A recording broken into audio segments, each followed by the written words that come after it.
ಪಂಚಾಯಿತಿ ವ್ಯಾಪ್ತಿಯ ಹರಗರಹಳ್ಳಿ ಗ್ರಾಮದ ಮಾರ್ಗವಾಗಿ ಇರದನಹಳ್ಳಿ, ಹೆತ್ತೂರು ಸೇರಿದಂತೆ ಹಲವು ಗ್ರಾಮಗಳಿಗೆ ಸಂಚರಿಸುವ ರಸ್ತೆಯಲ್ಲಿ ಅಲ್ಲಲ್ಲಿ ಚರಂಡಿ ಹಾಗೂ ಗುಂಡಿ ಬಿದ್ದಿದ್ದು ದಿನಕ್ಕೊಂದು ಬೈಕ್ ಬೀಳುವ ಪರಿಸ್ಥಿತಿ ಎದುರಾಗಿದೆ.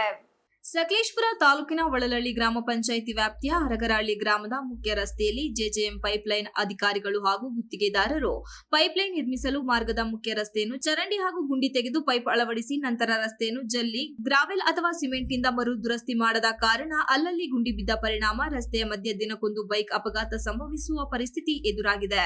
ರಸ್ತೆಯ ಮಧ್ಯೆ ಗುಂಡಿ ಬಿದ್ದು 2-3 ದಿನಗಳಿಂದ ಸತತವಾಗಿ ಸುರಿಯುತ್ತಿರುವ ಮಳೆ ನೀರಿನಿಂದ ರಸ್ತೆಯ ಮಧ್ಯೆ ಗುಂಡಿ ಬಿದ್ದು ರಸ್ತೆ ಮಧ್ಯೆ ಭಾಗದಲ್ಲಿ ನೀರು ಹರಿಯುತ್ತಿದ್ದು ಕೆಸರುಗದ್ದೆಯಂತೆ ಬೈಕ್ ಸವಾರರು ದಿನಕ್ಕೆ ಒಬ್ಬರಂತೆ ಬೀಳುವ ಪರಿಸ್ಥಿತಿ ಎದುರಾಗಿದೆ. ಈ ಮಾರ್ಗದ ಮಧ್ಯೆ ಪ್ರತಿದಿನ ಸಾವಿರಾರು ಪ್ರವಾಸಿಗರು ಓಡಾಡುತ್ತಿದ್ದು ಕಾರು ಮತ್ತು ಬೈಕ್ ಗುಂಡಿಯಲ್ಲಿ ಬೀಳುವ ಪರಿಸ್ಥಿತಿ ಎದುರಾಗಿದೆ. ಸಂಬಂಧಪಟ್ಟ ಅಧಿಕಾರಿಗಳು ಕೂಡಲೇ ಎಚ್ಚೆತ್ತುಕೊಳ್ಳದಿದ್ದರೆ ಗ್ರಾಮಸ್ಥರು ಸಂಬಂಧಪಟ್ಟ ಕಚೇರಿ ಮುಂದೆ ಪ್ರತಿಭಟಿಸುವುದಾಗಿ ಸಾಮಾಜಿಕ ಹೋರಾಟಗಾರರಾದ ವಸಂತ್ ಕುಮಾರ್ ಬೊಮ್ಮನಕೆರೆ ಎಚ್ಚರಿಸಿರುತ್ತಾರೆ. ಇದೇ ಸಂದರ್ಭದಲ್ಲಿ ಅರುಣ್ ಗೌಡ ಮತ್ತು ಪ್ರವೀಣ್ ಸೇರಿದಂತೆ ಗ್ರಾಮಸ್ಥರು ಇತರರು ಹಾಜರಿದ್ದರು. Ramesh, TV 46 Malenadu news, Sakleshpur.